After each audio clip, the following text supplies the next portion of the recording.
"Will you dance with me?" a billionaire asked a single dad janitor in front of the entire gala.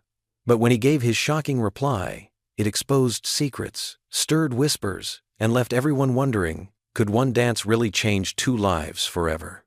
Before we get into the story, comment below where in the world you are watching from today. The gleaming marble floors reflected the chandelier light like scattered diamonds as David Ramirez gave one final sweep with his polishing cloth. His shoulders ached from hours of work, but satisfaction warmed his chest as he admired the mirror-like surface. Even after 3 years of maintaining the Cole Hotel's grand ballroom, the beauty of it still took his breath away. "Daddy, look, I finished my math homework." Mia's sweet voice echoed from the service hallway where she sat cross-legged on the floor, her purple backpack beside her. David's tired face softened into a smile. "That's my girl. Let me see."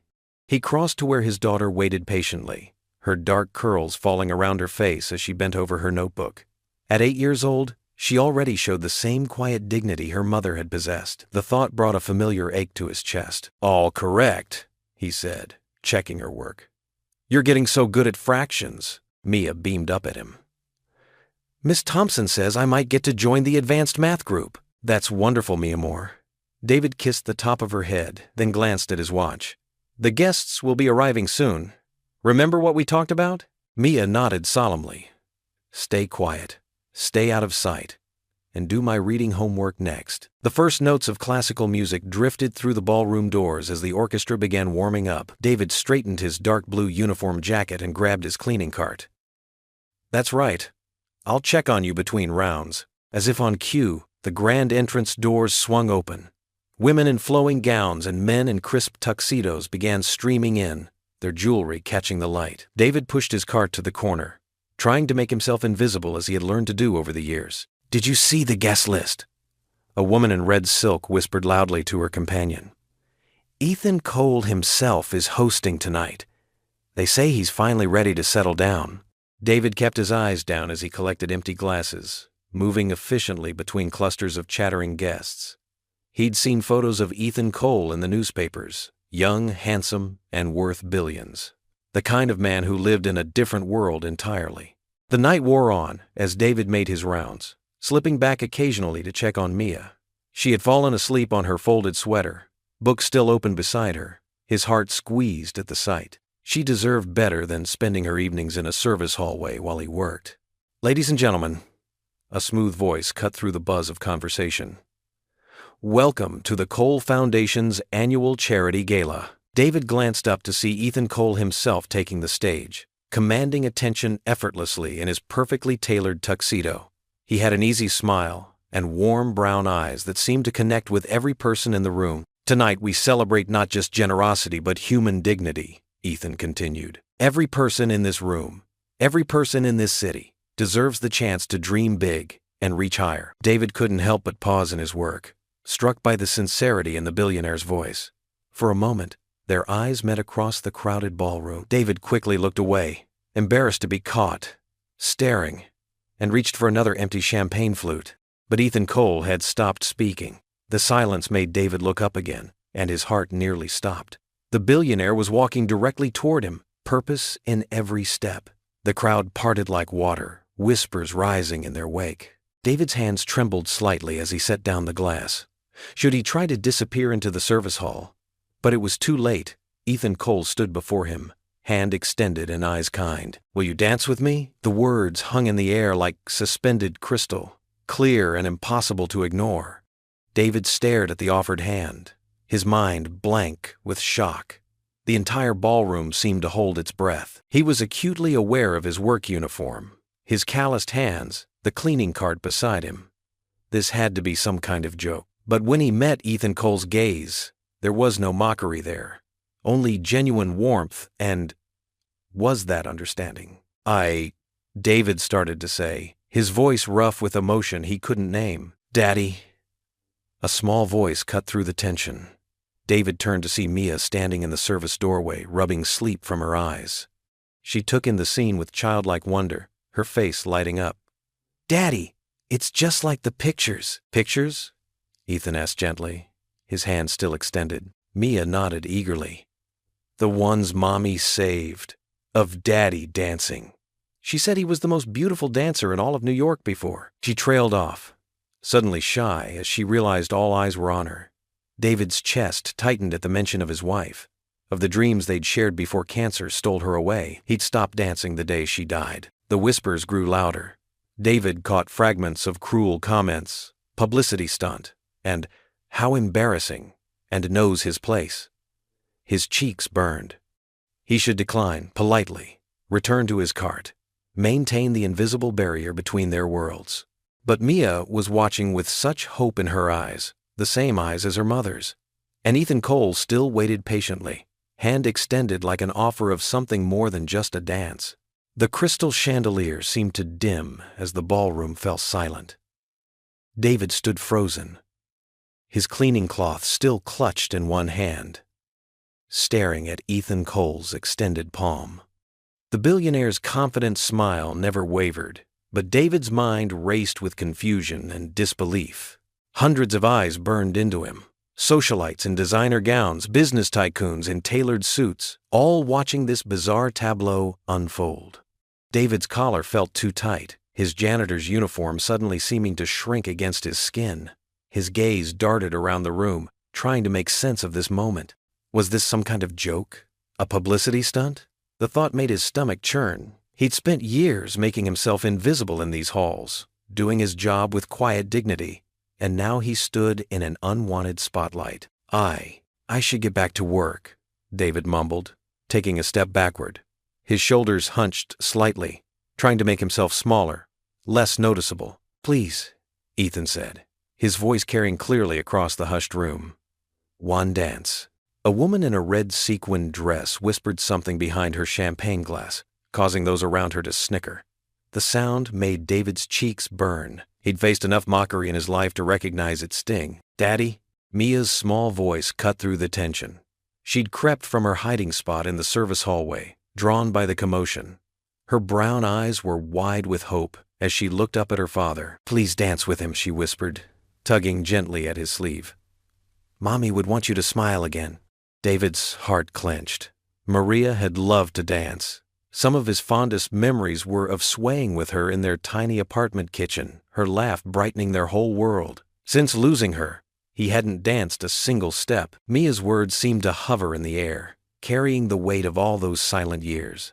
David looked at his daughter's earnest face, then back at Ethan's outstretched hand. The billionaire's expression held no mockery, only patience and what appeared to be genuine warmth. Drawing a deep breath, David carefully set down his cleaning cloth on a nearby table. The small action felt monumental, like crossing some invisible line. His hand trembled slightly as he reached out to accept Ethan's invitation. The moment their palms met, the orchestra began to play. The opening notes of a waltz filled the ballroom, and David found himself being led onto the dance floor. His feet remembered the steps despite the years of disuse, muscle memory taking over as Ethan guided them into the first turn. Applause erupted from the crowd. The sound, a mixture of genuine appreciation and polite condescension. David caught fragments of comments as they moved past the watching circles of guests. How charitable of Ethan. What an unusual choice. Is this some kind of statement? He tried to block out the voices, focusing instead on the rhythm of the music. Ethan proved to be an excellent dance partner, leading with confidence but without overwhelming David's own steps. For a brief moment, David felt a flash of his old grace returning, remembering how it felt to move with joy rather than necessity. The waltz carried them across the floor in sweeping circles.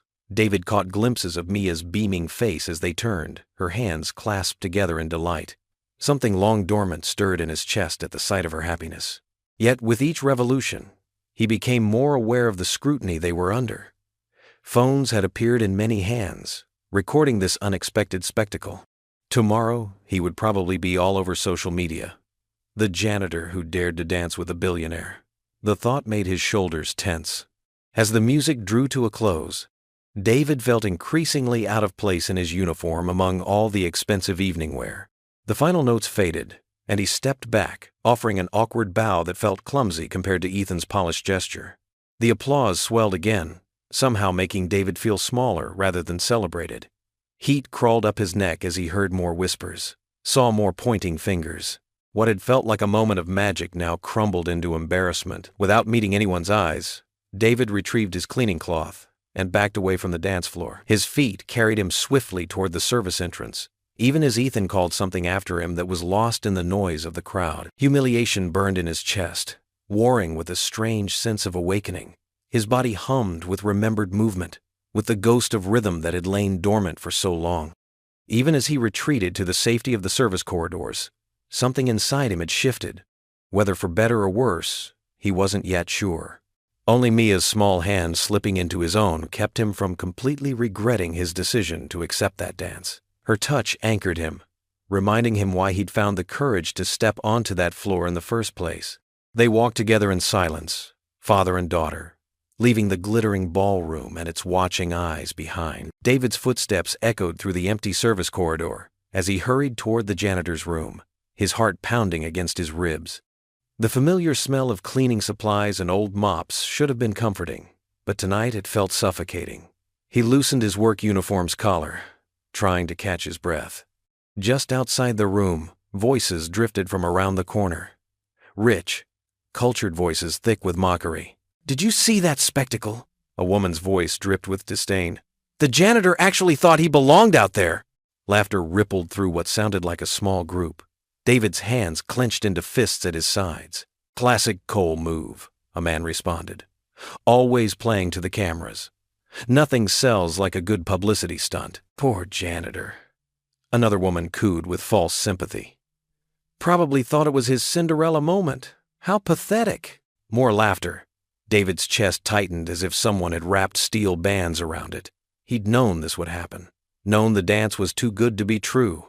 His face burned with shame as he slipped into the janitor's room, closing the door quietly behind him. Mia looked up from her homework spread across a folding table in the corner. Her eyes lit up. "Daddy, you were amazing out there. Just like in the videos Mommy used to show me." David tried to smile for her sake, but it felt brittle on his face. He began gathering their things, shoving them into his worn backpack with trembling hands. "Time to go home, Mija. It's getting late." The door opened, and Ethan Cole stepped in.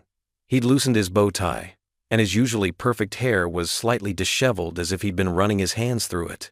"David," he said, slightly out of breath, "I've been looking for you everywhere." David kept packing, refusing to meet the billionaire's eyes. "Mr. Cole, I need to get my daughter home. Please wait." Ethan moved closer, his expensive shoes clicking on the concrete floor. "That dance, it wasn't what you might be thinking. It wasn't charity. Or a show." David's hands stilled on Mia's math textbook. "I heard your guests, Mr. Cole. I know what they think. What everyone thinks. Since when do we care what they think?" Ethan's voice was earnest, almost urgent. "David, I wanted to dance with you because I saw something in you. The way you carry yourself, even when they look down on you. The dignity in your work." David finally looked up, meeting Ethan's gaze. "Dignity? Is that what you call it when your wealthy friends laugh at the help?" Mia's small voice cut through the tension. "Daddy, are you angry at Mr. Cole?" David softened his tone. "No, Mija. I'm just tired. Please pack up your colored pencils." Ethan took another step forward. "I have a proposition for you. A position at my foundation. We need someone like you. Someone who understands what it's like to work hard, to sacrifice for their children." David's laugh was hollow. "Another charity case for your collection?" "No," Ethan said firmly. "A partnership. You'd help lead our scholarship program for underprivileged kids. Kids like Mia, who deserve every chance to shine." For a moment, David allowed himself to imagine it. A steady office job, regular hours that would let him be home for dinner with Mia. The chance to help other families struggling like his own. But then the cruel laughter echoed in his memory, and his walls slammed back up. "Thank you, Mr. Cole, but no." David zipped up the backpack with finality. "I know my place." "Your place?" Ethan's voice rose slightly. "David, that's exactly the kind of thinking I'm trying to fight against. There are no places that should limit what we can become." Mia had stopped packing, watching the exchange with wide eyes. David couldn't bear to see hope blooming in them. Hope that would only lead to disappointment. "Mija, time to go." David held out his hand to his daughter. She took it reluctantly. casting a sad look at Ethan. "Mr. Cole," she said softly, "thank you for dancing with my daddy. He hasn't danced since Mommy went to heaven." David's throat tightened. Ethan knelt to Mia's level, his expression gentle. "Thank you for sharing him with me, Mia. You know, sometimes the bravest thing we can do is let ourselves be happy again." David tugged gently on Mia's hand. "Say goodnight, Mia." They left Ethan standing in the janitor's room, his invitation hanging in the air like an unfinished song. The drive home was quiet, with only the hum of their old car's engine and the occasional sniffle from Mia. At home, their small apartment felt emptier than usual. David went through their nighttime routine mechanically, helping Mia brush her teeth, checking her backpack for tomorrow's school day, tucking her into bed. As he pulled up her worn blanket, Mia grabbed his hand. "Daddy, can I tell you something?" "Of course, Misha. Mommy used to tell me stories about you, you know, about how you were her hero because you never gave up, even when things were hard." Mia's eyes shone in the dim light from her night lamp. "Maybe Mr. Cole is like that too. A hero who doesn't give up." David's heart clenched. He kissed her forehead, unable to speak past the lump in his throat. Later, alone in his room, David sat on the edge of his bed and pulled out the photo he kept in his nightstand drawer. His wife's smile beamed up at him, captured mid-laugh at their wedding. They'd been so young, so full of dreams. She'd always believed in him, even when he'd stopped believing in himself. He traced her face with his finger, remembering how she used to push him to dance, to smile, to live fully. "What would you tell me to do, mi amor?" he whispered to the photo. The silence of the apartment offered no answers, but as David drifted off to sleep, still holding the faded photograph, his wife's voice seemed to echo in his memories. "Dance, mi amor. Life is too short not to dance." The morning sun streamed through the hotel's tall windows, casting long shadows across the freshly polished marble floors. David worked methodically, his mop moving in practiced circles as he tried to forget about last night's dance. A few early guests shuffled through the lobby, their shoes clicking against the wet surface despite the caution wet floor signs he'd carefully placed. "Mr. Ramirez?" David's hands tightened around the mop handle. He knew that voice, Ethan Cole. Taking a deep breath, he turned around. Ethan stood there in a perfectly tailored Navy suit, but his usual confident stance seemed softer somehow, more hesitant. "Do you have a moment to talk?" David glanced at his watch. Mia would be sitting in the break room, probably already deep into her morning homework routine before school. "I'm working, Mr. Cole." "Please, just 5 minutes." Ethan gestured toward a quiet corner of the lobby where 2 leather armchairs sat empty. "I promise it'll be worth your time." Something in Ethan's voice made David pause. He propped his mop against the wall and followed, maintaining a respectful distance. As they sat down, David perched on the edge of his chair, acutely aware of his worn uniform against the expensive leather. "First, I want to apologize," Ethan began, leaning forward. "I heard what some of the guests were saying last night. That wasn't my intention at all." "No need to apologize, sir. I'm used to it." David's voice was steady, but his fingers twisted together in his lap. "That's exactly why I'm here." Ethan pulled out a sleek folder from his briefcase. "I want to offer you a position at the Cole Foundation." David blinked. "Excuse me? We're launching a new scholarship program for underprivileged children. Kids who deserve a chance but might not get one otherwise." Ethan's eyes lit up as he spoke. "I want you to help run it." A hollow laugh escaped David's throat. "Me? I'm just a janitor. You're a father who's worked 2 jobs for years to give his daughter the best education possible. You understand these families better than anyone in my boardroom ever could." Ethan opened the folder, revealing documents filled with numbers that made David's head spin. "The salary is competitive, full benefits, and you'd have a real chance to make a difference." David stood up abruptly, his chair scraping against the floor. "I appreciate the offer, Mr. Cole, but I know what this island—" "Do you?" Ethan's voice was gentle. "You feel guilty." The rich man trying to save the poor janitor. David's words came out sharper than intended. "I may not have much, but I have my dignity. I won't be anyone's charity case." "This isn't charity, David. This is—" "Daddy!" Mia's voice cut through their conversation as she ran across the lobby, her backpack bouncing against her shoulders. She skidded to a stop when she saw Ethan. "Mr. Cole, are you here about the dance? Daddy was so happy last night. He even hummed in the kitchen this morning." "Mia." David's warning tone made her shuffle her feet, Ethan knelt to Mia's level, smiling warmly. Actually, I came to offer your father a very important job. Mia's eyes widened. Really? What kind of job? Mia, we need to get you to school, David interrupted, reaching for her hand. But Daddy, Mia looked between them, her small face scrunching in confusion. Mommy always said Mr. Cole was your hero. She showed me all the newspaper stories about how he grew up poor like us but never forgot where he came from. She said that's why you worked so hard at his hotel, because you believed in him too. The lobby fell silent. David stared at his daughter, memories of Maria showing Mia old newspaper clippings flooding back. His late wife had always followed Ethan Cole's rise to success, pointing out how he started scholarship programs and built community centers in poor neighborhoods. Ethan stood frozen, his expression stunned as he looked at David with new understanding. David opened his mouth, but no words came out. His daughter had just revealed the secret he'd kept buried since Maria's death, how much he'd actually admired the man standing before him, and how that admiration had slowly turned to bitterness as he watched the wealthy hotel guests from the shadows. The morning light continued to pour through the windows, illuminating the three of them in their frozen tableau: the billionaire, the janitor, and the little girl who'd just changed everything with her innocent words. The small kitchen in David's apartment filled with the aroma of simmering beans and rice.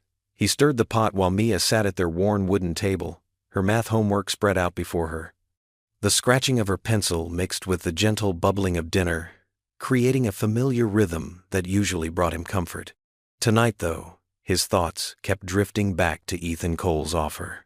Daddy, did you know Mr. Cole builds schools for kids who can't afford them? Mia looked up from her textbook, her eyes bright with excitement.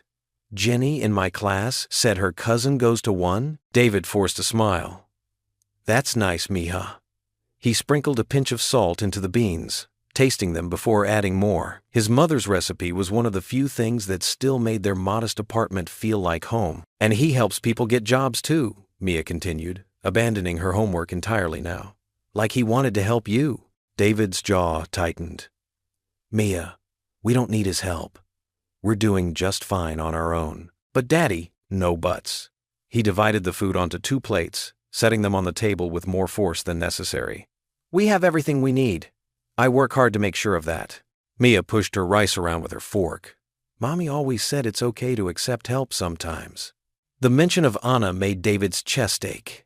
He sat down heavily in his chair, remembering how his wife would have handled this situation with so much more grace. It's different, Mija. Mr. Cole. He probably just feels sorry for us. He didn't look sorry when he danced with you, Mia said quietly. He looked happy, like when Miss Thompson tells me I did a good job on my art project. David couldn't help but smile at her simple wisdom. Eat your dinner before it gets cold. They ate in silence for a while, the clink of forks against plates filling the space between them. Through their small kitchen window, the city lights twinkled like distant stars. It reminded David of the way the ballroom had sparkled last night. Jenny said, Mr. Cole grew up poor, too. Mia spoke again, her voice thoughtful. Maybe that's why he wants to help. Because someone helped him? David paused, fork halfway to his mouth. He hadn't known that about Ethan Cole. The magazines always showed him in expensive suits, standing in front of gleaming hotels. It was hard to imagine him struggling like they did. After dinner, David tucked Mia into bed, kissing her forehead as she clutched her worn stuffed rabbit Ana's last gift to her. Daddy, she murmured sleepily, I think Mommy would want you to be happy again. His throat tightened. I am happy, Mija. I have you. But you don't dance anymore. You used to dance with Mommy in the kitchen all the time. David switched off her lamp, unable to respond. In the darkness of her room, memories flooded back Anna, laughing, as he twirled her between the stove and refrigerator, music playing softly from their old radio. Back then, even their tiny kitchen had felt like a ballroom. Later that night, David found himself alone in the empty hotel ballroom, his mop moving across the floor in slow, mechanical strokes. The space felt different now, haunted by the echo of last night's waltz. He could still feel the weight of all those eyes on him, hear the mixture of genuine applause and mocking whispers. But something else lingered too, the memory of how it felt to dance again after so long. For those few minutes, he'd remembered who he used to be, before grief and struggle had worn him down to just surviving. He paused his mopping, looking up at the crystal chandelier that cast soft light across the empty dance floor. Anna's voice seemed to whisper in his mind, clear as if she were standing beside him. "Our Mia deserves the world, mi amor. Promise me you'll give it to her." David leaned against his mop, chest tight with emotion. "I promised you, Anna," he whispered to the empty room, "but I never thought it would mean swallowing my pride like this." The scholarship program Ethan had described would help hundreds of kids like Mia, kids whose parents worked multiple jobs, who had dreams bigger than their circumstances. Anna had always believed education was the key to a better future. She'd been taking night classes herself, determined to become a teacher, when the accident happened. David closed his eyes, remembering how excited she'd been about Mia starting school. "Our daughter will have choices," she'd said. "She'll never feel trapped like we did." The quiet hum of the building's ventilation system filled his ears as he stood there, torn between his pride and his promises. What if Ethan's offer wasn't just about him? What if saying yes meant giving Mia the future Anna had dreamed of for her? He resumed his mopping, each stroke accompanied by memories of Anna's hopes, Mia's innocent wisdom, and the unexpected sincerity he'd seen in Ethan Cole's eyes. The empty ballroom held no answers, but as he worked, David couldn't shake the feeling that somewhere Anna was watching, waiting to see if he would be brave enough to take this leap of faith. The morning sun streamed through the tall windows of the Cole Hotel, casting long shadows across the polished marble floors. David's footsteps echoed in the quiet hallway as he made his way toward Ethan Cole's office, his work uniform feeling unusually heavy on his shoulders. His hands, rough from years of manual labor, fidgeted with the hem of his jacket. The secretary looked up as he approached, recognition flickering across her face. "Mr. Ramirez? Mr. Cole mentioned you might come by. Go right in."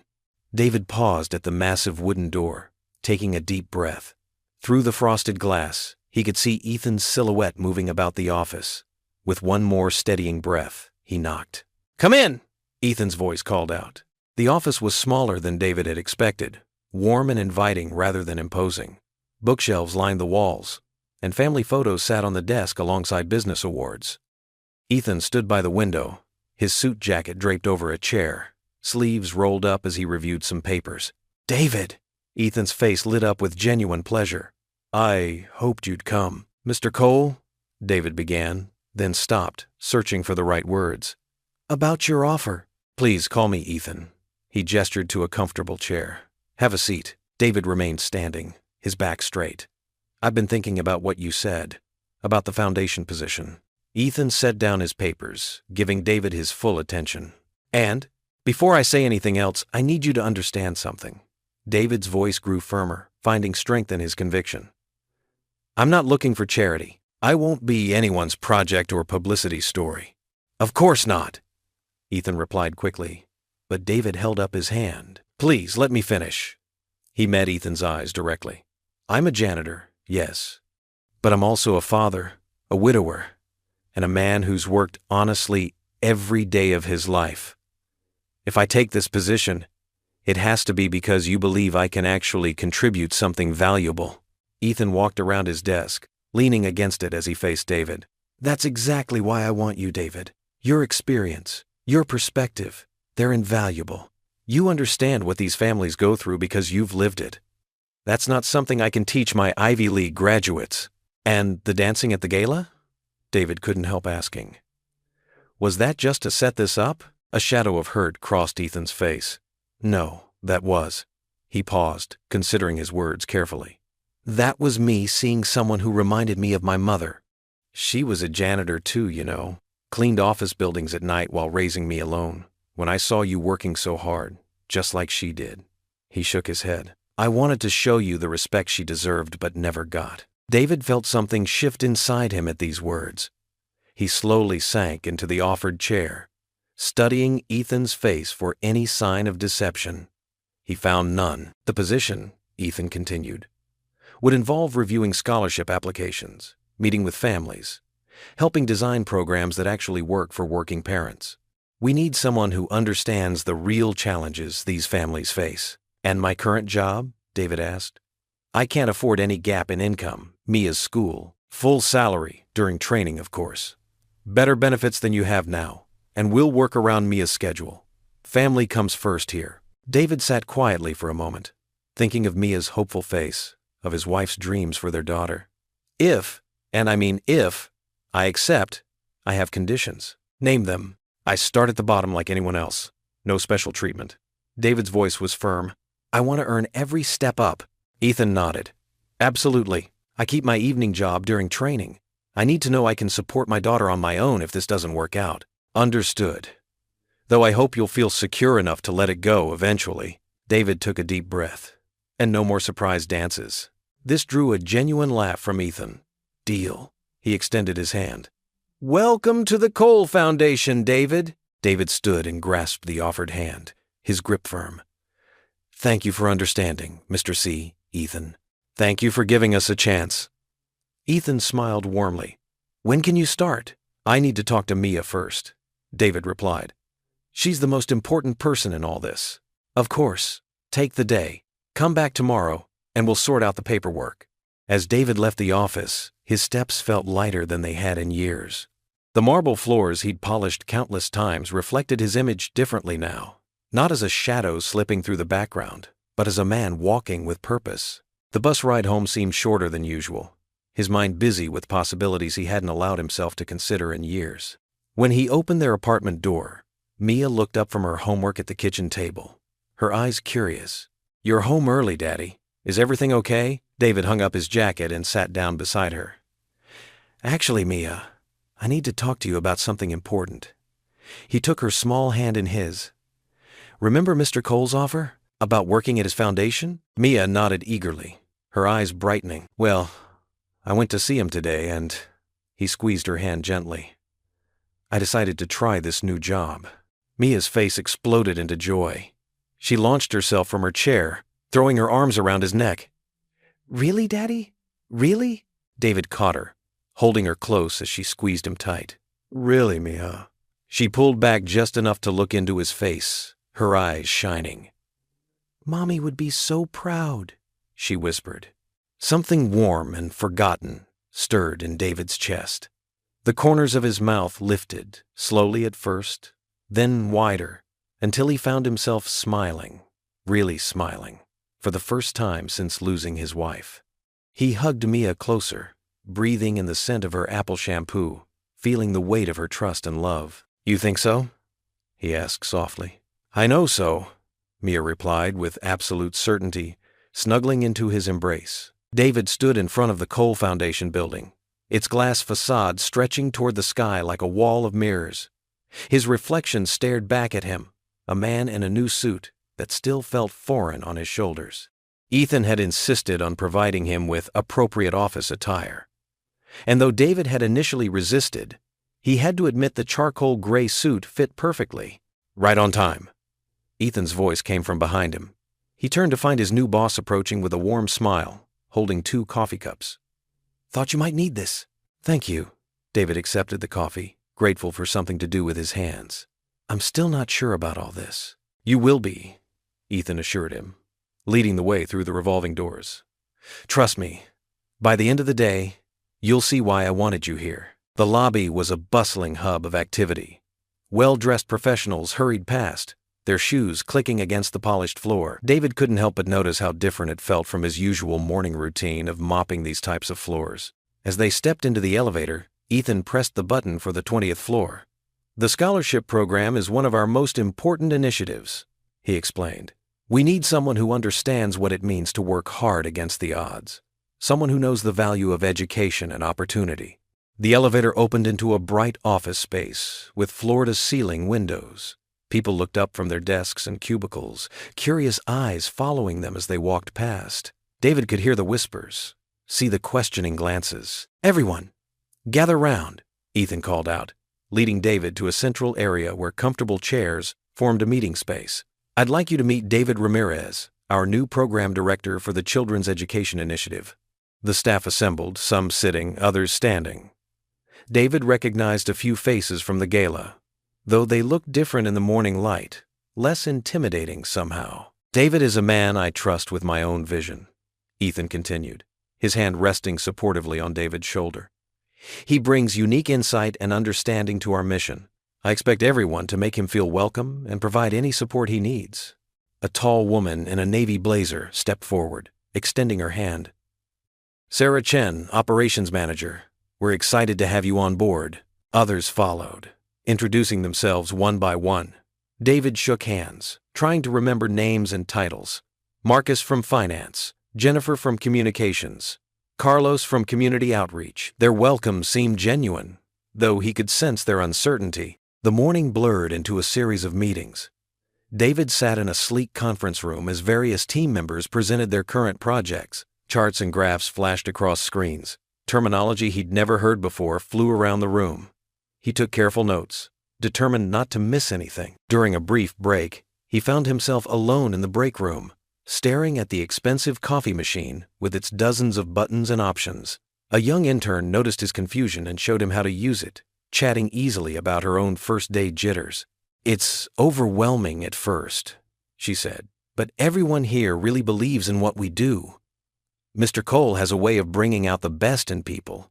After lunch, Ethan took him through the scholarship applications they'd received. Stories of struggling families, of children with dreams bigger than their circumstances, of parents working multiple jobs, stories that mirrored his own. "This is why I wanted you here," Ethan explained, spreading the applications across his desk. "You understand these families in a way most of our staff can't. You live their reality." For the first time that day, David felt truly confident. This single mother, he pointed to one application. "She's working as a night cleaner, just like I did. Her daughter wants to study medicine. What do you think we should do?" "We should help her," David said without hesitation. "But not just with money. She'll need mentoring, support, someone to believe in her." Ethan smiled. "Exactly. That's exactly the kind of thinking we need." By day's end, David's head was spinning with information, but his heart felt lighter. As he gathered his things to leave, several colleagues stopped by to say goodbye, already treating him more naturally than they had that morning. At home, Mia was waiting by the door, practically bouncing with excitement. "Daddy, how was it? Did you get your own office? Did you see Mr. Cole?" David laughed, hanging up his new suit jacket carefully. "Let's order pizza, and I'll tell you all about it." They sat on their worn couch, sharing a large pepperoni pizza, a special treat for the occasion. Mia listened intently as David described his day, her eyes growing wide at the mention of the Foundation's resources and programs. "I told everyone at school," she announced proudly between bites. "I told them my daddy works with Mr. Cole now, helping kids go to college." Her face beamed with pure joy. "Jenny didn't believe me at first, but Miss Thompson said it was true because she read about it in the newspaper." David watched his daughter's animated face as she continued chattering about her friends' reactions. For the first time, he felt truly certain he'd made the right decision. This wasn't just about him anymore. It was about showing Mia that dreams could come true, that walls could be broken down, that her father could be more than just a janitor. "I'm proud of you, Daddy," Mia said suddenly, wrapping her arms around him, pizza forgotten. "And I know Mommy would be too." David hugged her back, breathing in the familiar scent of her strawberry shampoo, feeling the weight of the day melt away in his daughter's embrace. The community center buzzed with excitement as parents and children gathered for the Cole Foundation's annual Youth Talent Showcase. Colorful banners hung from the walls, and rows of folding chairs faced a makeshift stage where children would soon perform. David adjusted his tie nervously, watching Mia practice her dance steps in a corner. She wore the pink leotard they'd bought specially for this occasion, her dark hair pulled back in a neat bun just like her mother used to wear. His heart squeezed at the memory. "There's my favorite dancer!" Ethan's voice boomed across the room. He strode in wearing a casual sweater and jeans a far cry from his usual business attire. In his hands, he carried a small bouquet of daisies. Mia's face lit up. "Uncle Ethan!" She ran to him, accepting the flowers with a delighted squeal. "You came!" "Wouldn't miss it for the world, kiddo." Ethan knelt to her level. "These are for good luck, though I know you won't need it." David watched their interaction, noting how natural it felt. In the weeks since he'd started at the foundation, Ethan had taken a genuine interest in Mia's life. He showed up at her school events, remembered her favorite ice cream flavor, and always had time to listen to her stories. "Daddy says I shouldn't be nervous," Mia confided to Ethan, clutching her flowers. "Your daddy's right." Ethan glanced at David with a smile. "But you know what? Even grown-ups get nervous sometimes. I still do before big speeches. You do? Mia's eyes widened. Sure do. Want to know my secret? When Mia nodded eagerly, Ethan continued. I imagine everyone in the audience is wearing silly hats with fruit on top. Mia giggled, the sound echoing through the room. Even Daddy? Especially Daddy. He'd look great with a pineapple hat, don't you think? David couldn't help but chuckle, shaking his head at their playful banter. The way Ethan put his daughter at ease touched something deep inside him. As the performances began, Ethan insisted on sitting in the front row. He pulled out his phone, ready to record. This is going straight to the Foundation's highlight reel, he whispered to David. When Mia's turn came, she stepped onto the stage in her pink leotard, looking tiny under the bright lights. The music started a cheerful ballet piece she'd practiced for weeks in their small living room. Go, Mia!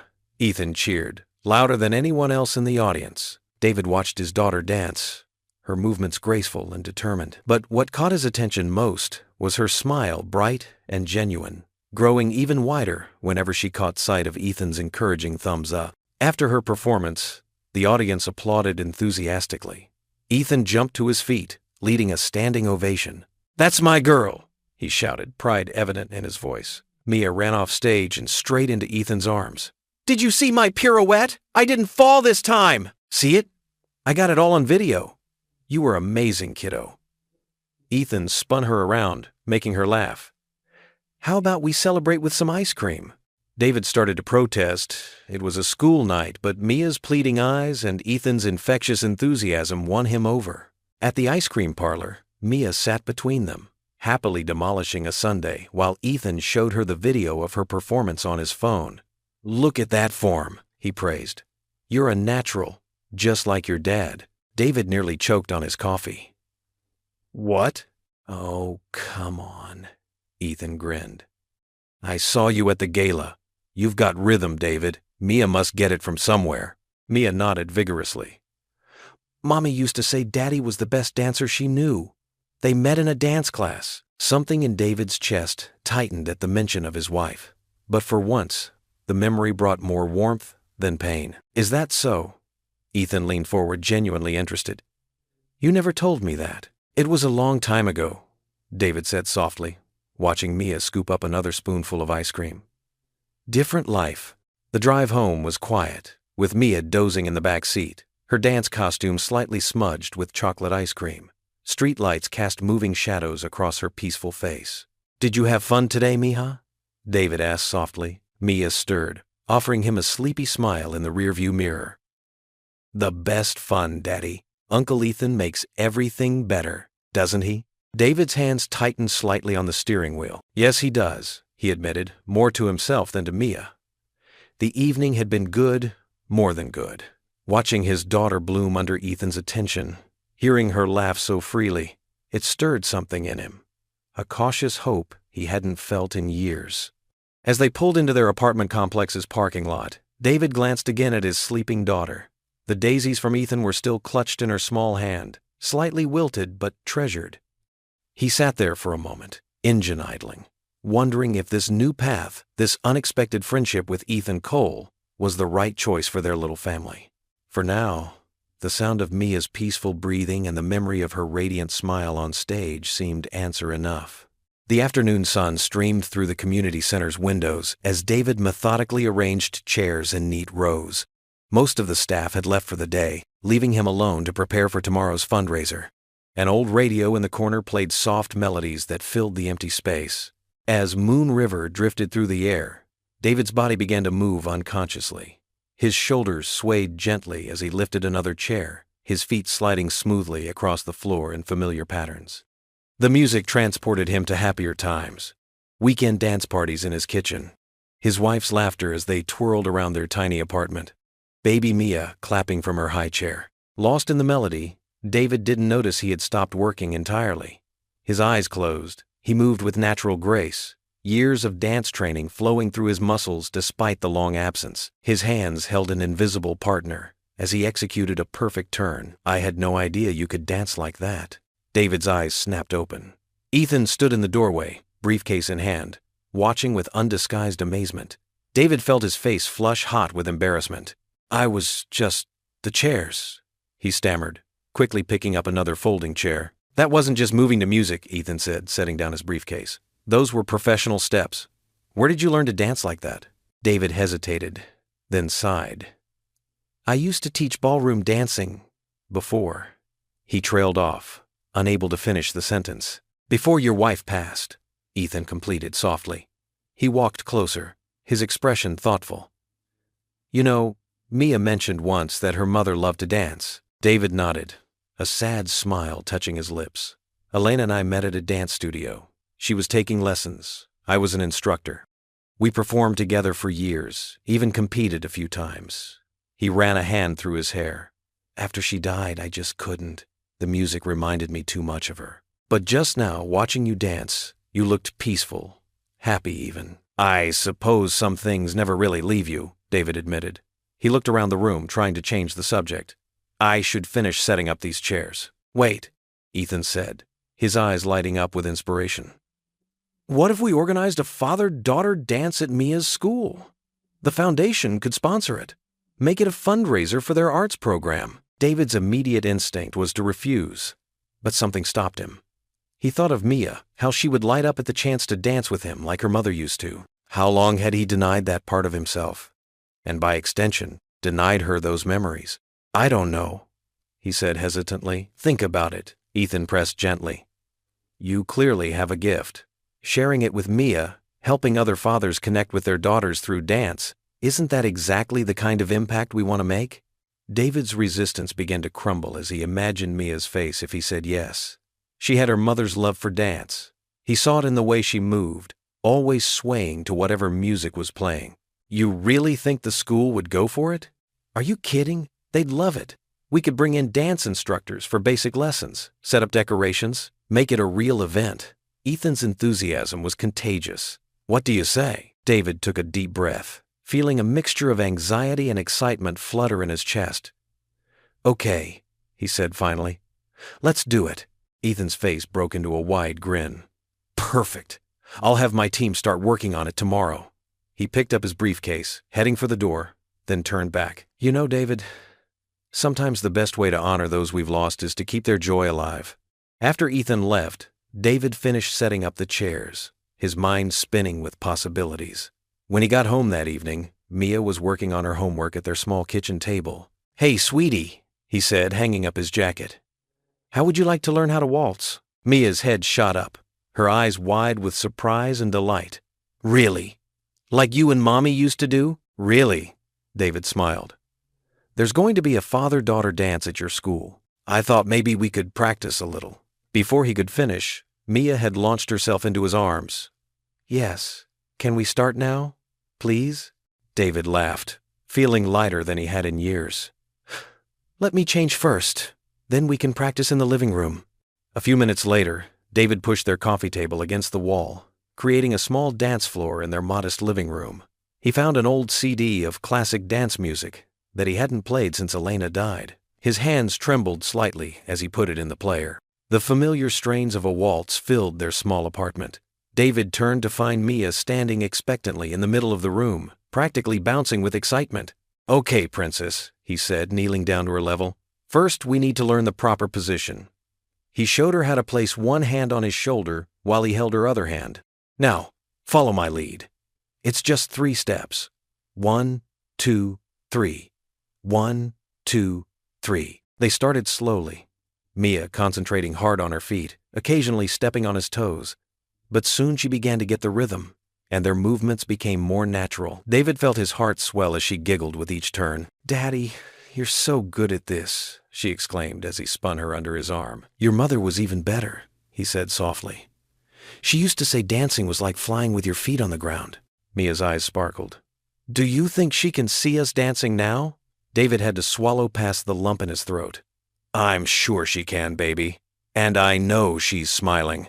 They continued dancing, their laughter echoing off the walls of their small apartment. For the first time in years, the space felt full of life again, filled with the joy of movement and music that had been missing for so long.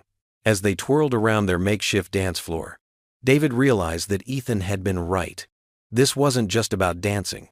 It was about keeping Elena's memory alive in the most beautiful way possible. In every step, every turn, Every giggle from Mia.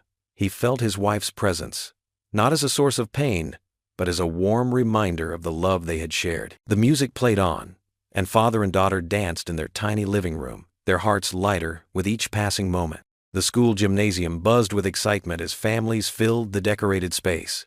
Paper lanterns cast a warm glow across the makeshift dance floor, and streamers in blue and gold, the school colors, draped elegantly from wall to wall. Parents chatted in small groups, while children darted between tables laden with homemade treats and punch bowls. David stood in a corner, tugging nervously at his borrowed tie. He'd polished his old dress shoes until they gleamed, and Mia had helped him iron his best white shirt that morning. Still, he felt out of place among the other parents in their designer clothes. "Daddy!" Mia's voice cut through his anxiety. She twirled toward him in her favorite purple dress, the one her mother had bought her just before. David pushed the thought away, focusing instead on his daughter's radiant smile. "Everyone's getting ready to dance. Can we go first, please?" Before David could answer, Ethan appeared beside them, looking perfectly at ease in his casual blazer. "You should definitely go first," he encouraged, giving David a reassuring nod. "Show them how it's done." David glanced around the room. Some parents were already looking their way, probably wondering what the janitor was doing at a fundraiser, but Mia's hopeful expression melted his hesitation. "Okay, Mia, let's dance." He led Mia to the center of the floor just as the first notes of "What a Wonderful World" filled the air. David's heart skipped. It had been his wife's favorite song. He lifted Mia's small hand in his, placed his other hand properly at her waist, and began to move. The first steps were shaky. David hadn't danced properly in years, not since. But then muscle memory took over. His feet remembered the rhythm. His body recalled the flow. Mia followed his lead perfectly, beaming up at him with complete trust. They glided across the floor, and David forgot about the watching crowd. He forgot about being the janitor, about the years of grief, about all the times he'd told himself he didn't belong in spaces like this. Right now, he was just a father dancing with his daughter. He spun Mia gently, and she giggled as her dress twirled around her. The sound of her laughter unleashed something in David's chest, a kind of joy he'd almost forgotten existed. His movements became more confident, more graceful. From the edge of the dance floor, Ethan watched with obvious pride. He leaned toward Amanda Chen, the school's principal, and whispered, "That man belongs here." She nodded in agreement, clearly impressed by the natural elegance of father and daughter. Other parents had stopped their conversations to watch. Some had their phones out, recording the unexpected display of grace from the quiet janitor they'd barely noticed before. A few children pointed excitedly, tugging their own fathers toward the dance floor. As the song reached its final verses, David executed a perfect turn with Mia. She moved with him as if they'd practiced for months instead of just a few nights in their living room. When the music ended, they finished with a small bow to each other, both slightly breathless and grinning. The gymnasium erupted in applause. Parents and children alike cheered, their faces showing genuine appreciation rather than the polite tolerance David had feared. Some of the other fathers were already leading their daughters onto the floor for the next song, inspired by what they'd seen. Ethan approached them, clapping enthusiastically. "That was incredible! David, you've been holding out on us. Where did you learn to dance like that?" Before David could answer, Mia piped up proudly. "Mommy taught him. She said Daddy was the best dancer in all of New York." Instead of the usual sting that came with mentions of his wife, David felt a warm glow of gratitude for her gift. Not just the dancing, but the daughter who had helped him find his way back to it. Several parents came over to congratulate them, and David found himself engaged in actual conversations rather than the awkward nods he usually exchanged in the school hallways. Mrs. Thompson, whose son was in Mia's class, even asked if he might consider teaching a dance class for the PTA. As the evening continued, David and Mia danced several more times. Between songs, they shared cookies and punch, laughing together in a way they hadn't in years. David noticed how Mia stood taller, prouder, no longer trying to hide in corners as she sometimes did at school events. When the crowd began to thin, they slipped backstage to gather their things. In the quiet of the storage room, Mia threw her arms around her father's waist, hugging him tight. "See, Daddy? You belong anywhere." David felt a surge of hope rise in his chest, Warm and bright as the morning Sunday, his daughter's simple words cut through years of doubt and self-imposed limitations. Maybe she was right. Maybe belonging wasn't about where you came from or what you did for a living. Maybe it was about having the courage to be fully yourself, wherever you were. David's shoes squeaked against the polished floor of the Cole Foundation as he walked through the entrance, nodding good morning to Sarah at reception. The familiar warmth of belonging that had grown over the past weeks filled his chest until he saw her face. Sarah's eyes darted away quickly, her usual cheerful greeting replaced by an awkward shuffle of papers. Something was wrong. He noticed it everywhere, whispers falling silent as he passed, colleagues averting their gazes, hushed conversations behind cupped hands. His stomach tightened with each step toward his office. "Mr. Ramirez." Jenkins from accounting intercepted him, holding something behind his back. I thought you should see this." He thrust forward a glossy magazine, then hurried away. David's blood ran cold. There on the cover was a photo of him and Ethan dancing at the gala, but the headline made his ears ring. "Janitor turned puppet billionaire's charity case." His hands trembled as he flipped to the article. Photos filled the pages, him mopping floors, Ethan extending his hand at the gala, their dance, and even shots of him entering the foundation building. Each image felt like a knife twisting in his gut. The words were worse. Sources close to hotel magnate Ethan Cole reveal his latest publicity stunt, elevating a common janitor to foundation executive. But is this genuine philanthropy or calculated PR? Cole's choice of dance partner at last month's charity gala raised eyebrows, and now the janitor has landed a cushy office job. "It's textbook poverty porn," says social critic Miranda Wells. Parade the poor man around, make yourself look charitable, then prop him up in a position he's clearly unqualified for. David couldn't read anymore. The magazine slipped from his fingers, landing with a soft thud on the carpet. All those stares at meetings, the whispered comments he'd dismissed, the patronizing smiles, it all made horrible sense now. A puppet, a charity case, a prop in some wealthy man's game of looking generous. His chest felt too tight to breathe. "David!" Ethan's voice boomed cheerfully down the hallway. "I was hoping to catch you early.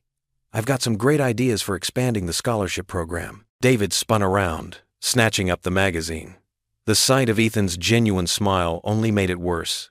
How long had he been fooling himself, thinking he belonged here? "Is this what I am to you?" David's voice came out rough with emotion. "Your pet project? Your token poor person to parade around?" Ethan's smile vanished as he saw the magazine. "David, no. Where did you get that? It's garbage, these tabloids." "Don't." David cut him off. "Don't pretend this isn't exactly what everyone's been thinking. The janitor who doesn't belong. The charity case you picked up off the floor. That's not true." Ethan reached for the magazine, but David yanked it away. "You earned your position here. You're making real changes in children's lives." "Changes?" David laughed bitterly. "Like you changed my life? Pulled me out of the gutter? Gave me a fancy title? Made yourself look good?" "David, please." Ethan's voice cracked with genuine pain. "You're my friend. What we're doing here matters." "Friend?" The word tasted like ash in David's mouth. "Friends don't use friends for publicity. Friends don't make you dance like a trained monkey. My daughter." David's voice broke. "My little girl asked me this morning if people at school were right. If we were just your charity case. Do you know what that feels like? To have your child question her own worth because of you?" Ethan's face went pale. "Mia, David, I would never want her to feel." But David was already storming past him, heading straight for Ethan's office. The few employees in early scattered out of his way. He burst through the double doors, Ethan close behind. "David, wait." David slammed the magazine down on Ethan's pristine desk. The sound echoed through the room like a gunshot. "I quit." The words came out clear and cold. "I will not be your pity project." "Please," Ethan pleaded, "just listen to me. This isn't what you think." "I should have known better." David's voice was barely a whisper now. "My wife always said I was too proud, but better proud than a puppet." He yanked his foundation ID card from his jacket and dropped it on top of the magazine. Without another word, he turned and walked out, leaving Ethan calling after him. His footsteps echoed through the suddenly silent office. Heads turned, then quickly looked away. He felt their stares burning into his back as he headed for the elevator. Just before the doors closed, he heard Ethan's voice one last time. "David, please. You're making a mistake." But David kept his eyes forward as the elevator descended. He had made a mistake, all right. Thinking he could ever bridge the gap between their worlds. Thinking he could be more than what that article said he was. A janitor. A charity case. A puppet on strings. The elevator chimed, doors opening to the lobby. David walked out with his head high, past Sarah's concerned face, through the revolving doors, and into the morning Sunday. He didn't look back at the building where, for a brief moment, he dared to dream he belonged. The small apartment felt colder than usual as David stood at the stove, mechanically stirring a pot of mac and cheese. The familiar comfort food usually brought smiles to their dinner table, but tonight the yellow spirals seemed to mock him with their cheerfulness. The article's words kept swimming through his mind. Janitor turned puppet, charity case, social experiment gone wrong. Steam rose from the pot, but David barely noticed it. His hands moved automatically, following the routine he'd perfected over years of making dinner for Mia. The kitchen clock ticked loudly in the silence, marking each heavy moment. "Daddy?" Mia's voice was smaller than usual. "The mac and cheese is burning." David blinked, suddenly aware of the scorched smell. He quickly pulled the pot off the heat, scraping the bottom where the pasta had stuck. "Sorry, Mija. I was distracted." He divided the salvageable portion between two plates, setting them on their small kitchen table. The scratched wooden surface had seen better days, much like everything else in their apartment. But it had always been enough, until now, when the stark contrast between their world and Ethan's felt like a gaping wound. Mia picked at her food, pushing the pasta around her plate. Her usual chatter about school and friends was absent, replaced by an uncomfortable silence that stretched between them like a wall. David noticed her hands trembling slightly as she held her fork. "What's wrong, sweetheart?" he asked, trying to keep his voice steady. "You love mac and cheese." Instead of answering, Mia reached into her school backpack beside her chair. David's heart stopped when he saw the crumpled newspaper page in her small hands. The glossy photos seemed to gleam accusingly under the kitchen's fluorescent light. Him dancing with Ethan at the gala, working at the foundation. Even a shot of him and Mia at the school fundraiser. "I found it in my locker," Mia whispered, her voice trembling. "Someone put it there." The other kids were laughing. David's fork clattered against his plate. He'd been so caught up in his own humiliation that he hadn't considered how this might affect Mia at school. The thought of her facing ridicule because of him made his stomach turn. "Daddy?" Mia's eyes filled with tears, making them shine like broken glass. "Are we just charity?" The question hit him like a physical blow. David pushed back from the table, his chair scraping against the linoleum floor. He walked to the window, pressing his forehead against the cool glass. Outside, the city lights blurred through unshed tears. "No, Mija," he managed finally, his voice rough. "We're not charity. We're—" But he couldn't finish the sentence. What were they? People who dared to dream too big? Fools who'd forgotten their place? "But the newspaper says Mr. Cole was just pretending to be nice to us," Mia's voice cracked. "They say you're his puppet, that he's just using us to look good." David turned back to face his daughter. Her small shoulders were hunched, making her look even younger than her years. The sight of her pain twisted something deep inside him. "Come here," he said softly, opening his arms. Mia ran to him, burying her face in his shirt. He could feel her tears soaking through the fabric, each sob like a knife to his heart. He lifted her up, holding her close, like he used to when she was smaller, when a hug from Daddy could fix any problem. "Remember what Mommy used to say," he whispered into her hair. "About being strong." Mia nodded against his chest. "That being strong doesn't mean never falling down. It means getting back up." "That's right." David's voice caught. "But sometimes getting back up means knowing when to walk away." "But I don't want to walk away," Mia protested, lifting her tear-stained face. "I like Uncle Ethan. He makes you smile again, like Mommy did." The innocent observation struck David silent. He carried Mia to the couch, settling her on his lap.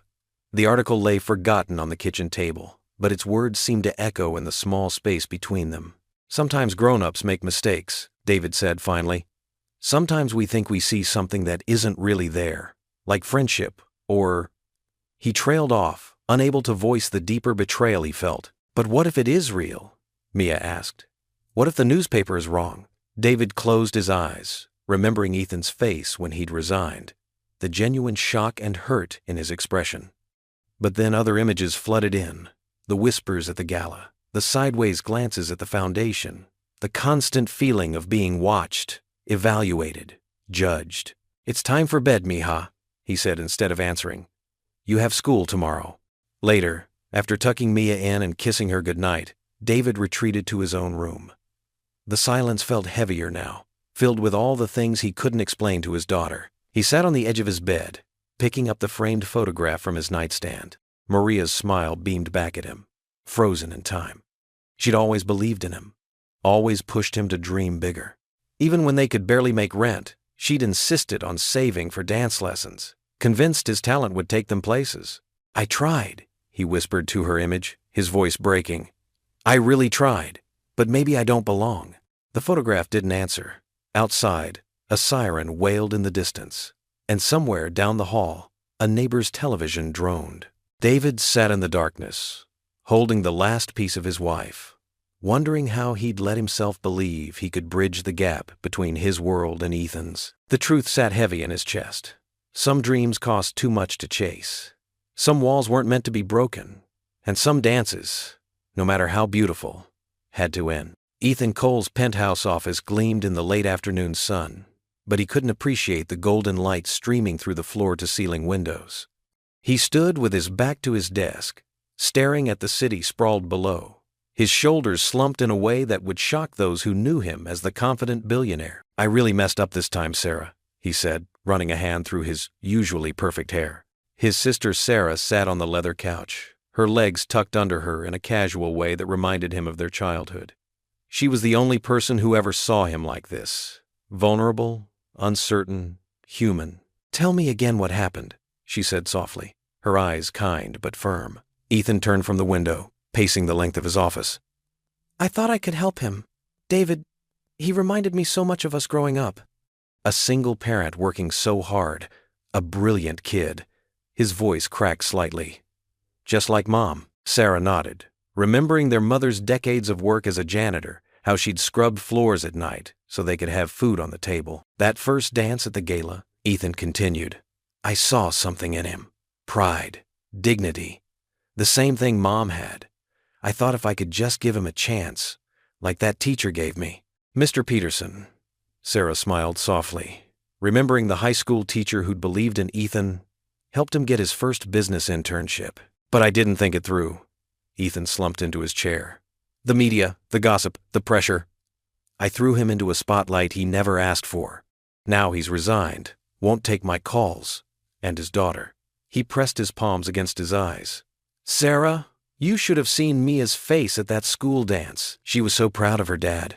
And I ruined that. Sarah stood up and walked over to her brother's desk, perching on the edge. You didn't ruin anything, E. You saw yourself in him because you understand his struggle better than anyone else in your fancy social circle. Fat lot of good that did, Ethan muttered. He thinks I made him a charity case. No, Sarah said firmly. He thinks everyone else sees him as a charity case. There's a difference. She leaned forward, catching his eye. Remember when you got that first investment for your startup? How many people whispered that you only got it because of a diversity program? Ethan winced at the memory. That's different. Is it? You prove them wrong by being exactly who you are. Someone who works hard and cares about making a difference. She squeezed his shoulder. You see yourself in him because you know what it's like to have people dismiss your worth based on where you started. Ethan stood up abruptly, walking to a small table where he kept family photos. He picked up one of their mother in her janitor's uniform, smiling proudly at his high school graduation. Mom never let anyone make her feel small, he said quietly. Neither did you, Sarah reminded him. And neither will David, once he remembers who he really island. She joined him by the photos. You didn't drag him into the spotlight, E. You showed him he deserves to stand in it. But how do I fix this? Ethan turned to his sister, his usual confidence replaced by genuine concern. He won't even talk to me. By remembering why you reached out to him in the first place, Sarah said.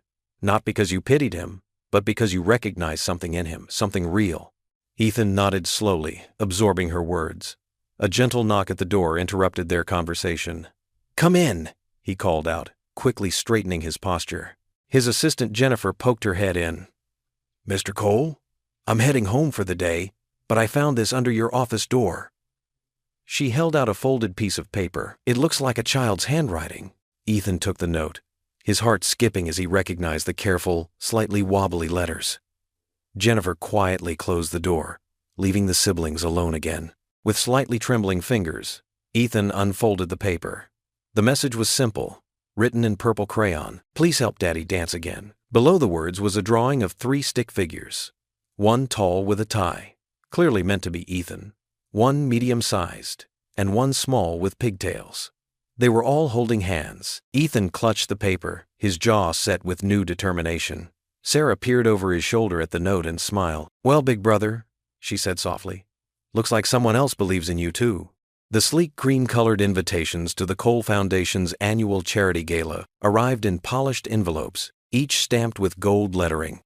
In his office, Ethan held one envelope longer than the others, staring at the name he'd personally added to the guest list. Mr. David Ramirez. Down in the basement service area of the Cole Hotel, David found the invitation tucked into his locker, his fingers traced over the expensive paper, remembering last year's dance that had changed everything. With a heavy sigh, he crumpled the invitation and tossed it into the trash bin. "Mr. Ramirez," called out Jerry, the head of maintenance. "Your shift starts in 10 minutes. David nodded, pulling on his gray uniform. The fabric felt both familiar and strange after wearing suits at the foundation. He grabbed his mop and bucket, focusing on the simple tasks ahead. This was his world, not fancy galas or charitable programs. Upstairs, Ethan sat through another tense board meeting. The members shuffled papers and exchanged worried glances as he outlined his plans for the upcoming gala. "Mr. Cole," said Margaret Wheeler, her pearl necklace clicking as she shook her head, "you can't possibly mean to give such a personal speech. The gala is about attracting donors, not discussing your childhood." "That's exactly what I mean to do," Ethan replied, his voice firm. "It's time people understood what the foundation truly stands for." "But speaking about your mother's work as a janitor?" Thomas Bradford's mustache twitched with disapproval. "About growing up in poverty? It's hardly appropriate for such an occasion." Ethan stood, placing both hands on the polished conference table. "What's inappropriate is pretending that wealth makes anyone better than anyone else.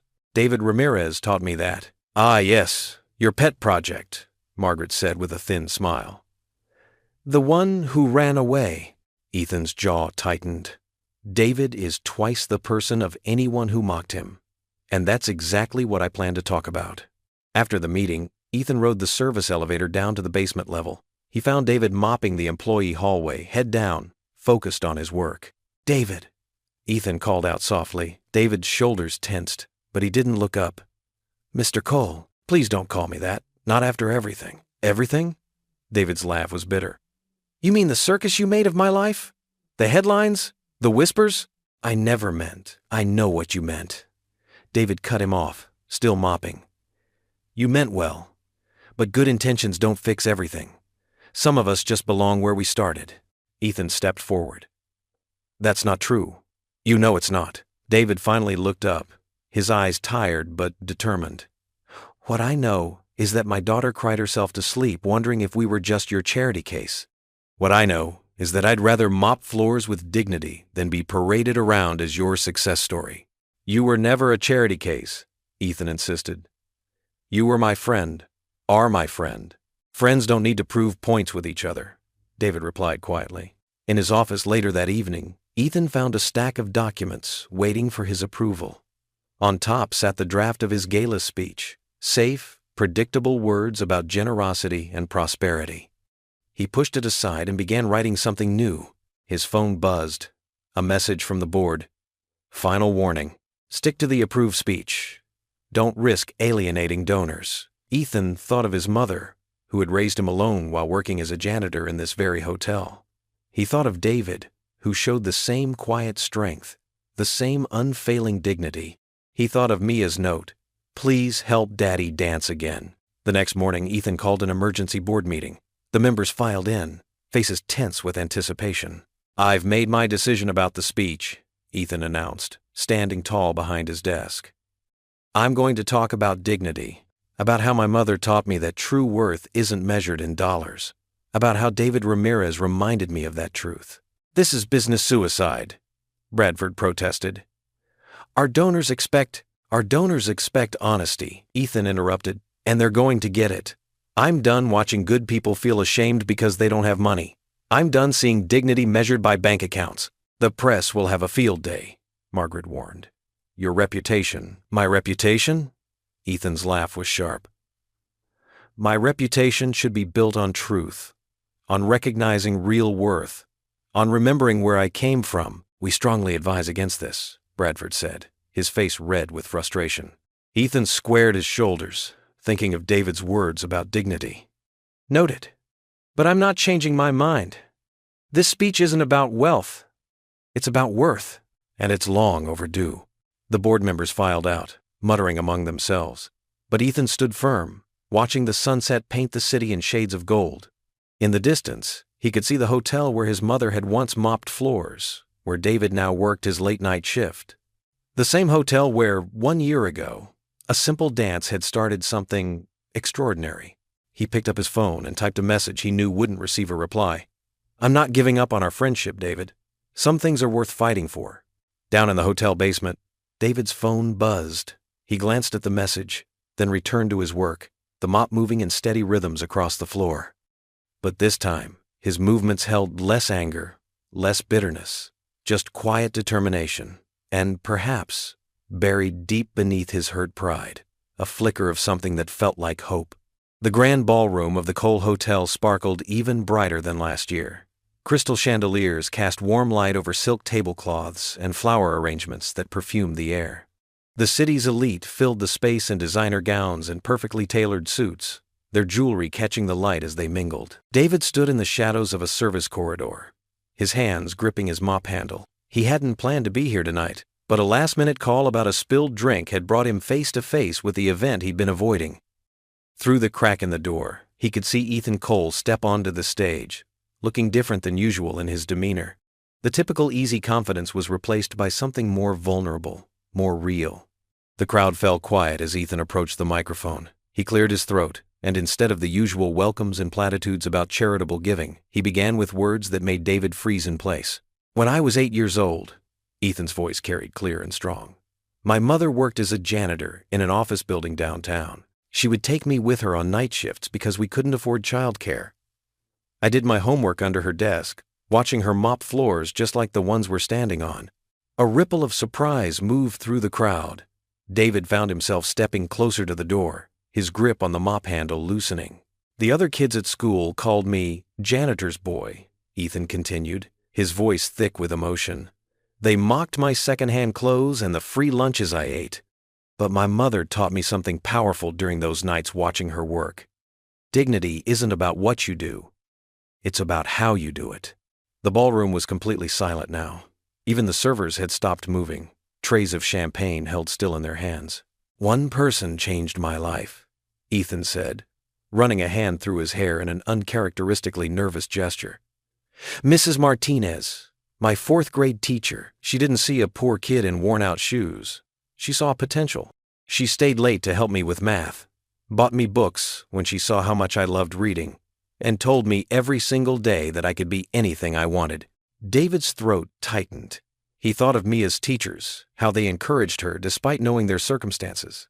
That belief, that single person who saw me as more than my circumstances, it changed everything. Ethan's voice grew stronger. I built this company from nothing because one person believed in me. And that's why, when I saw David Ramirez working in this hotel, I didn't see just a janitor. I saw a man of extraordinary dignity, a single father who, like my mother, works tirelessly to give his child a better life. David's heart hammered in his chest. He wanted to run, but his feet seemed rooted to the spot. Some of you, Ethan's tone hardened slightly, saw a publicity stunt when I asked David to dance last year. Others saw charity, but I saw myself, my mother, and every person who's ever been judged by their job title instead of their character. The wealthy crowd shifted uncomfortably. Some looked down at their shoes, others exchanged guilty glances. David Ramirez is not a charity case, Ethan declared firmly. He's a man of courage, integrity, and inspiration. When I offered him a position at my foundation, it wasn't out of pity. It was because I recognized in him the same qualities that built this company: determination, wisdom, and an unwavering commitment to doing what's right. Tears pricked at David's eyes. He remembered his late wife's words about Ethan Cole, how she'd admired his rise from poverty, how she'd told Mia stories about him as an example of what was possible. The article that called David my puppet showed everything wrong with how we view success and worth in our society. Ethan continued, his voice rising with passion. David's dignity doesn't come from my approval or this crowd's acceptance. It comes from who he is: a father who dances with his daughter, a man who faces each day with grace, and someone I'm proud to call my friend. The ballroom remained absolutely still. David could hear his own heartbeat in his ears. Ethan turned slightly, his eyes scanning the room, and then he spoke the words that made time stand still. "David Ramirez, will you dance with me again?" The silence that fell over the ballroom was absolute. Every head turned, searching for David, waiting for an answer that could change everything. Through the crack in the door, David stood frozen, his mop forgotten at his side, as hundreds of eyes searched for him in the crowd, unaware that he watched from the shadows of the service corridor. The grand ballroom of the Cole Hotel sparkled even brighter than last year. Crystal chandeliers cast warm light over silk tablecloths and flower arrangements that perfumed the air. The city's elite filled the space in designer gowns and perfectly tailored suits, their jewelry catching the light as they mingled. Ethan stood at the podium, his usual confident demeanor softened by emotion as he shared his story. "My mother worked as a janitor," he said, his voice carrying clearly through the hushed room. "She cleaned offices at night, just like David does. She taught me that true worth isn't measured by the size of your bank account, but by the strength of your character." At the back of the ballroom, David hesitated in the service entrance, still wearing his gray work uniform. His hands trembled slightly as he gripped a mop handle. Mia, dressed in her best Sunday dress, squeezed his hand and whispered, "It's okay, Daddy. We belong here too." The guests turned one by one as David and Mia made their way into the room. Whispers rippled through the crowd. Some faces showed curiosity, others disdain. A woman in an expensive red dress wrinkled her nose and stepped aside, as if David's presence might somehow soil her clothing. Ethan's voice grew stronger. "When I was 12, my mother couldn't afford new shoes for me." The other kids laughed, but one teacher saw past my worn clothes. "She believed in me, just like I believe in David Ramirez." David's chest tightened as he listened. He hadn't known this about Ethan. All those months working together, and he'd never guessed they shared such similar beginnings. "Some of you," Ethan continued, his gaze sweeping the room, "have questioned my judgment. You've wondered why I would invite a janitor to dance, why I would offer him a position at my foundation." He paused, letting the words sink in. "The answer is simple, because David Ramirez embodies everything I believe in: dignity, integrity, the courage to rise above circumstances, not for himself, but for his daughter." Mia beamed up at her father, her eyes shining with pride. David felt tears threatening to spill, but blinked them back. He'd spent so many nights cleaning these floors, feeling invisible. Now every eye in the room was on him, and for the first time he didn't want to hide. When that cruel article came out, Ethan's voice cracked slightly, calling David my charity case. It broke something, not just in him, but in me. Because I realized how easily we let others define us, how quickly we accept their limitations as our own. The woman in the red dress shifted uncomfortably. Others in the crowd looked down at their champagne glasses, perhaps remembering their own whispered comments. "But tonight," Ethan straightened his shoulders, "I'm not here as a billionaire. I'm here as the son of a janitor, standing before another hard-working parent who deserves respect, not pity, who deserves friendship, not charity." David felt Mia's hand slip from his as she gave him a gentle push forward. His feet moved of their own accord, carrying him through the parting crowd toward the stage. Ethan turned to face him directly, his eyes bright with emotion. "David Ramirez," he said into the microphone, "will you dance with me again?" The silence in the ballroom was absolute. David could hear his own heartbeat, could feel the weight of hundreds of watching eyes. But this time, It didn't feel like judgment. It felt like witnessing. He looked back at Mia, who nodded encouragingly. In her face, he saw echoes of her mother, the same quiet strength, the same unwavering belief in him. He thought of all the nights he'd spent mourning not just his wife, but his own dreams. All the times he'd told himself he didn't deserve more than what he had. With steady steps, David walked to the center of the dance floor. His work uniform stood in stark contrast to Ethan's tailored tuxedo, but he no longer felt shame about it. This uniform had helped put food on his table, had paid for Mia's school supplies, had kept them going through the darkest times. He reached out and took Ethan's extended hand firmly in his own, looking directly into his friend's eyes, because that's what Ethan was now, a true friend. David spoke clearly enough for everyone to hear, this time not as a janitor, as a man who finally knows his worth. The ballroom erupted in thunderous applause. The silence in the ballroom felt electric as David stepped forward.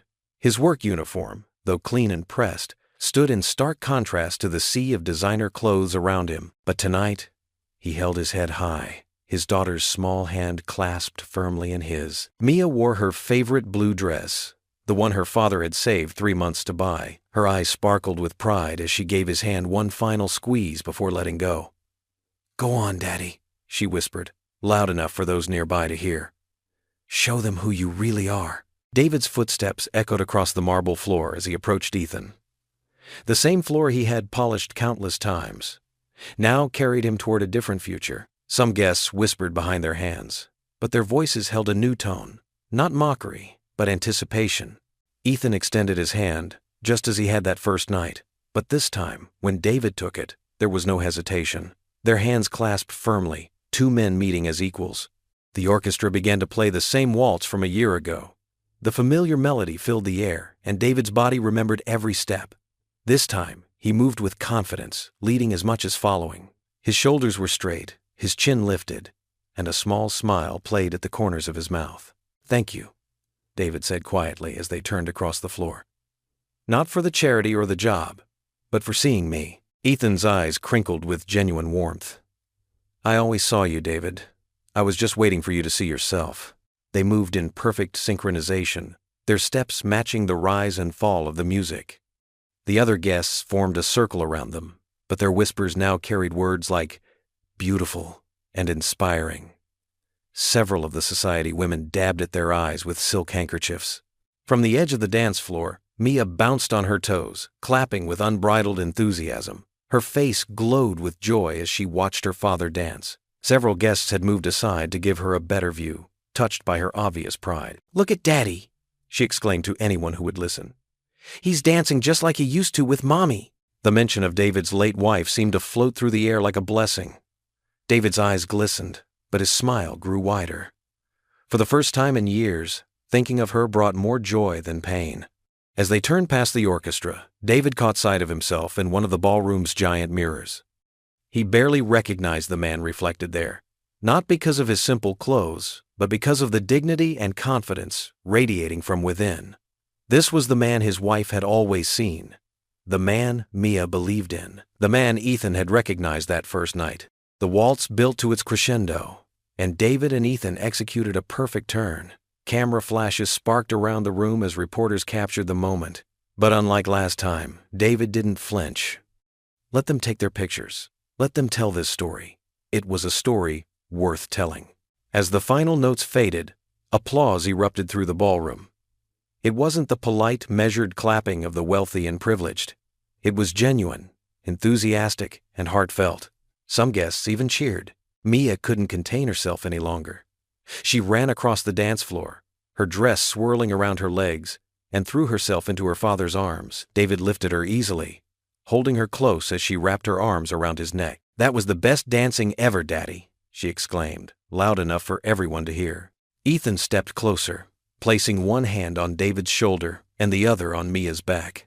The three of them stood there, forming a tableau of friendship and triumph that the photographers eagerly captured. But this time, David knew the headlines would be different. This wasn't a story about charity or mockery. This was a story about breaking down walls, about dignity rediscovered, about friendship that transcended social boundaries.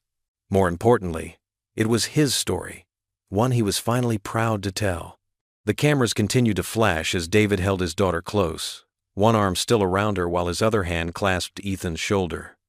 Three unlikely friends, brought together by a dance that had started as a gesture but had become so much more. Mia beamed at them both, her face glowing with happiness. "See," she said, looking between them. "I told you Mommy was right. Heroes come in all kinds." The room fell quiet at her words, but this silence was different from the shocked hush of a year ago.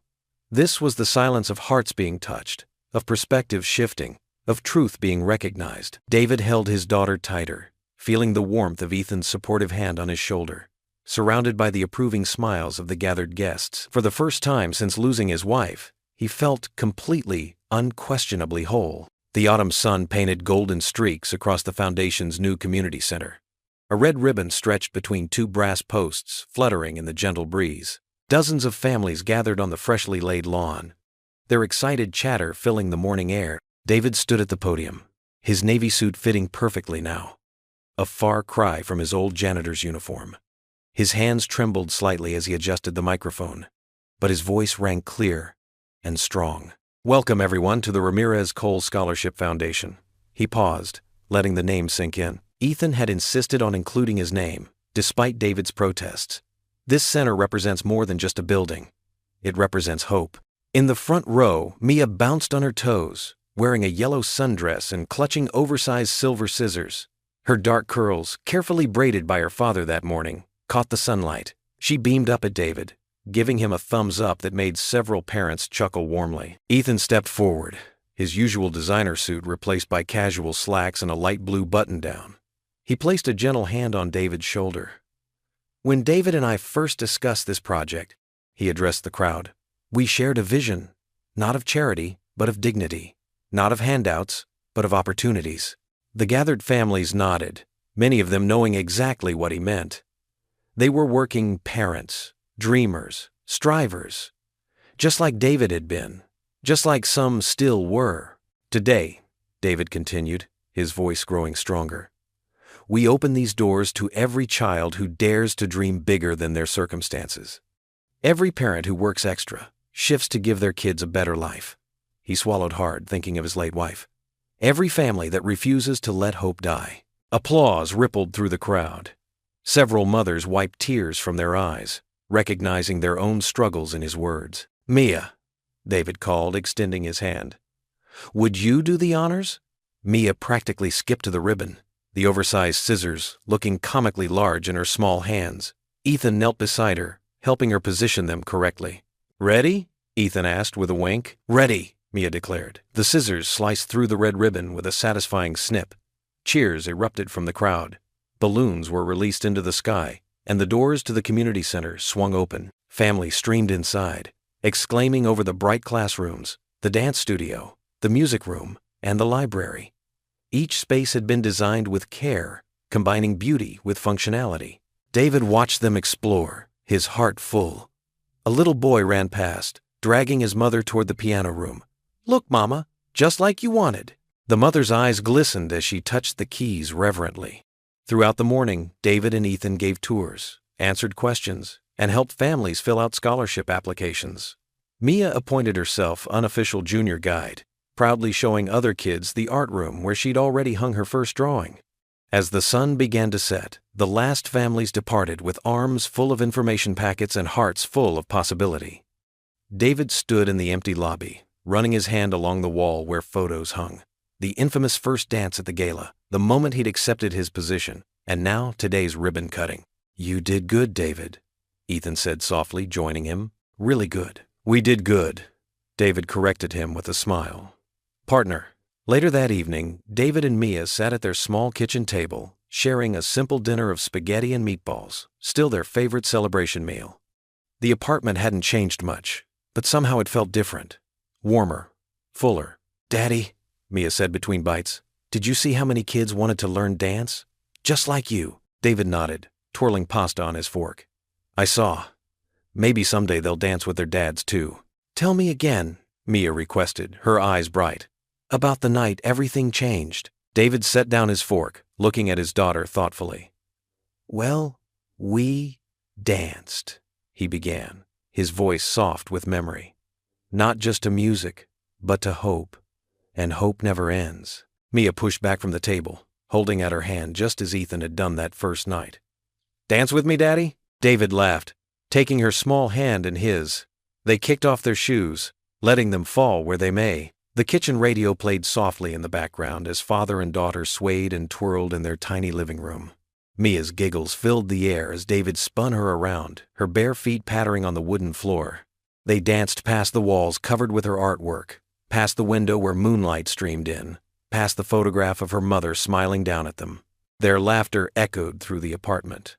No longer haunted by old grief, but alive with new joy. They danced not because they had to, not to prove anything to anyone, but simply because their hearts were full and their feet couldn't help but move. In this moment, in their small living room, with bare feet and hearts overflowing, they were exactly where they needed to be. The future stretched out before them, bright with possibility, rich with promise, and always, always filled with hope. What would you do if you were in their place? Comment your answer below, and let's see how you'd rewrite the ending.